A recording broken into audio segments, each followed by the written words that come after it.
Nations all over the world have been minting commemorative coins for centuries, and today we're going to take a look at the very cool early U.S. commemorative silver series that ran from 1892 to 1954. These coins were an amazing series that chronicled important people and events over the course of U.S. history, and we're going to check them out, so stay tuned.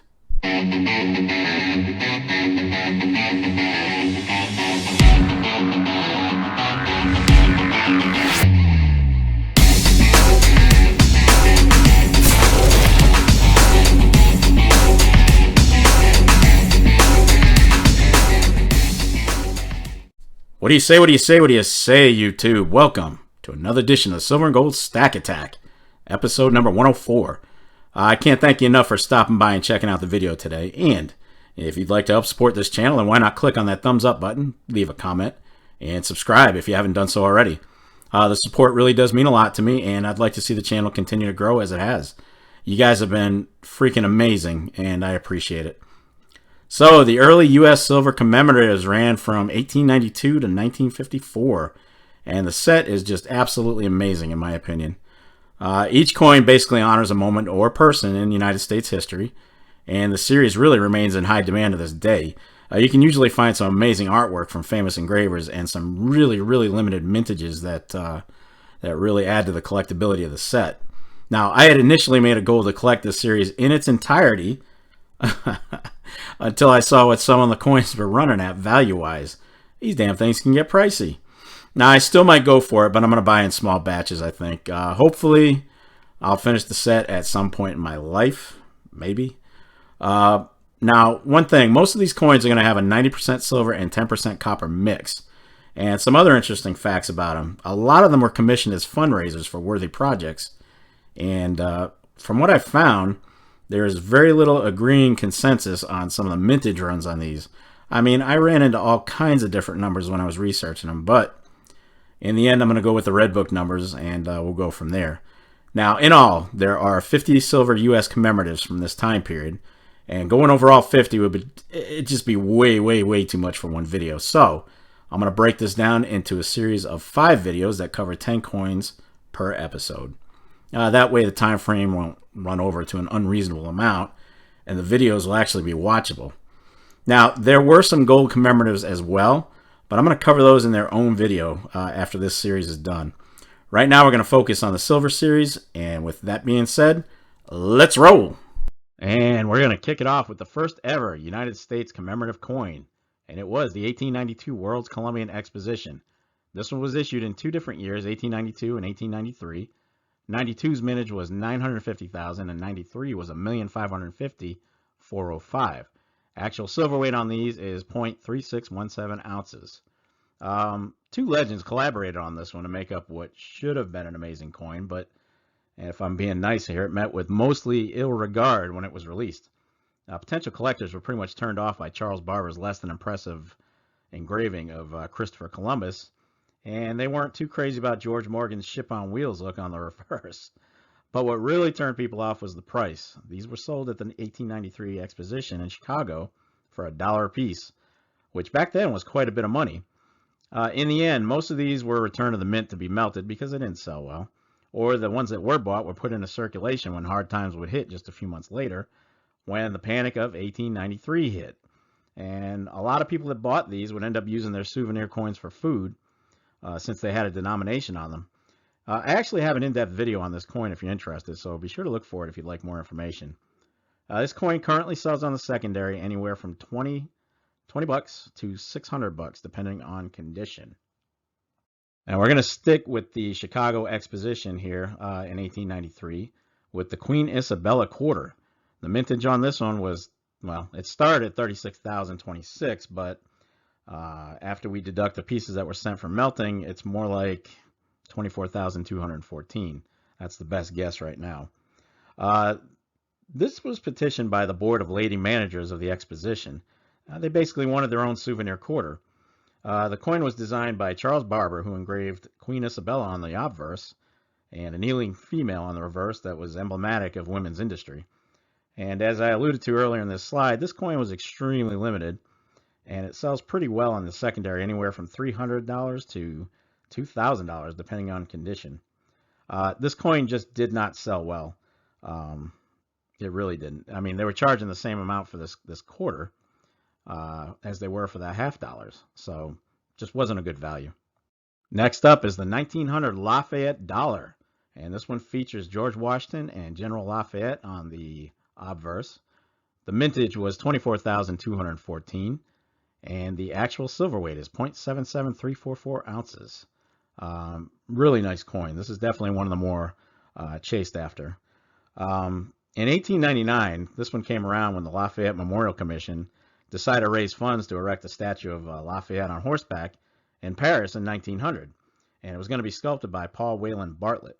This was going to be a gift from the American people to honor Lafayette, who, in 1777, and just short of 20 years old, risked his life and fortune when he paid for French troops to come with him to America to aid the colonists. And even though he was wounded in the Battle of Brandywine, Lafayette received the designation of Major General, and he served with honor until the end of the war.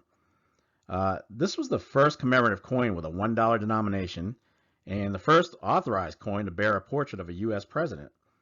The obverse, like I said, has Washington and Lafayette, and the reverse features Lafayette on his horse. Both sides of these were engraved by Charles Barber.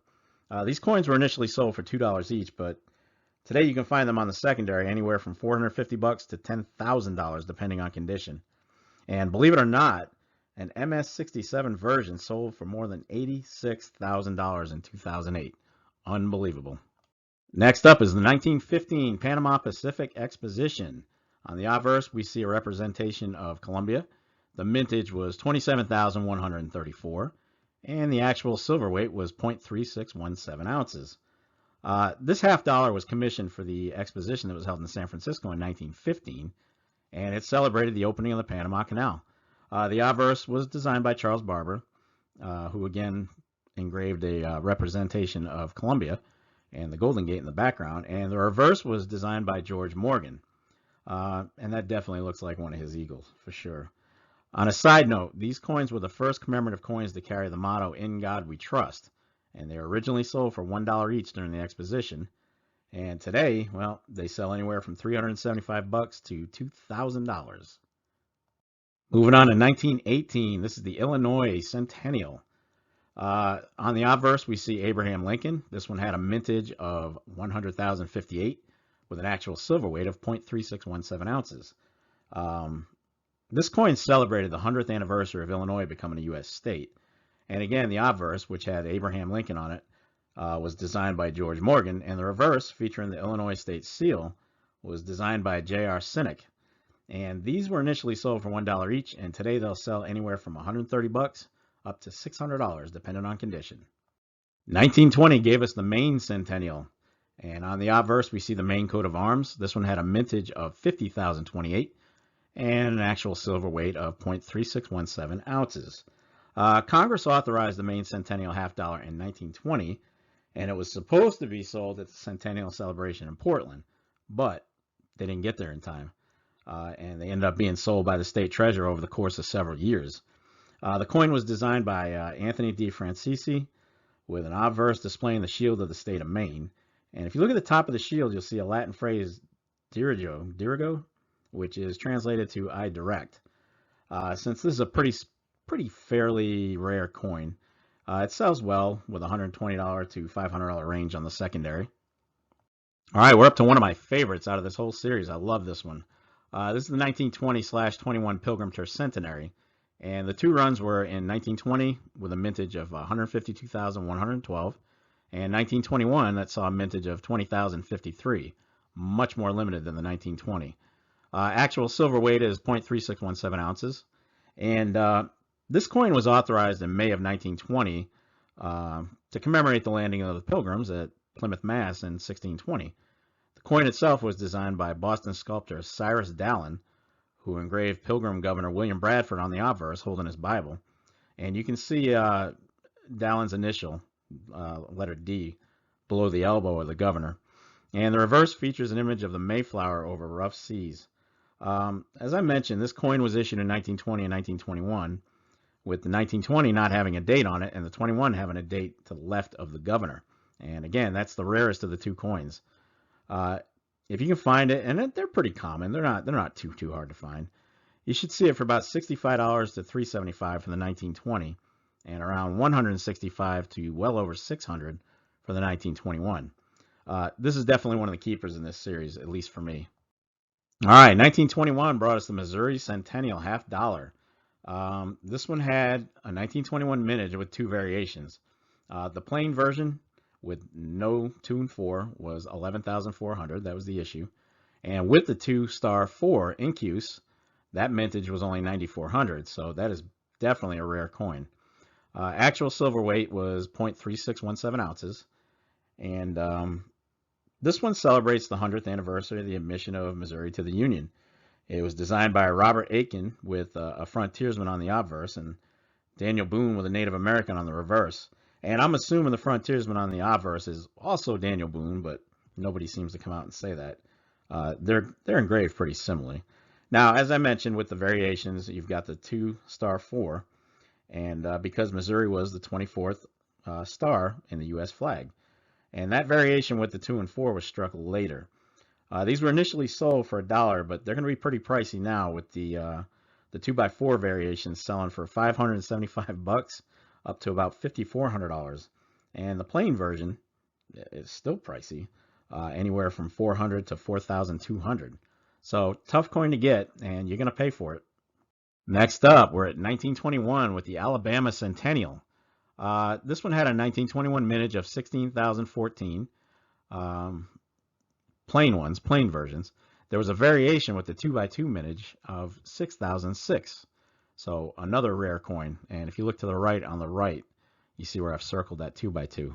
That's the variation, the much rarer variation. Actual silver weight was 0.3617 ounces. And the actual Centennial was celebrated in 1919. But these coins, again, weren't issued until 1921. It was designed by Laura Frazier, and it was first sold during President Warren Harding's visit to Birmingham in October of 1921. The obverse features William Bibb, who was the first governor of Alabama, and T.E. Kilby, who was the governor at the time of the Centennial. This coin kind of stands out due to the fact that it was one of the first instances of a U.S. coin being struck using a live person's portrait. And as I stated earlier, there's a variation on the coin with the 2x2 incuse. And again, that indicates Alabama is the 22nd state to be admitted into the Union. The version with the 2x2 sells for an average of $250 to $2,000, while the plain version sells in the $160 to $1,500 range. All right, last coin for this video. This is going to be the 1922 Grant Memorial coin. It's a $50. The 1922 mintage was 67,405. And there was a variation with a star. If you look on the right above Grant, you'll see that incuse star. And that one had a really tiny run of 4,256. Actual silver weight per $50 is 0.3617, as always. This coin was struck in 1922 as a centenary souvenir of Ulysses S. Grant's birth. It was designed by Laura Frazier with Grant on the obverse, and the tiny house where Grant was born in Point Pleasant, Ohio in 1822. And I mentioned the star variation with this one. The star doesn't really have any specific meaning, but it was issued during the early runs of the coin at the mint, and it was later removed for the last run, which gives us the 2 variations. Now, if you want this one, it's going to cost you, since the star version generally sells from minimally $900 to $6,000 on the secondary, while the non-star version sells for about $100 to $800. It's definitely considered one of the key coins in this series. All right. There you have it. The first 10 coins in the U.S. Silver Commemorative Series. And as I said earlier, I'm going to break this down into a 5-video series for the silver versions from 1892 to 1954. And I'll make a separate video for the gold versions after we wrap up the silver series. So be on the lookout for those other 4 videos. But that's going to wrap it up for this 104th episode of the Silver and Gold Stack Attack. And if you made it this far, well, kudos to you. I will definitely catch up with you in the next episode, but in the meantime, you know the drill, folks.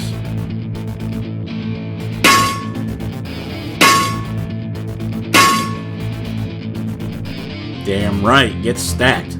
Stay safe and be well, everyone. I am out of here. Peace, people.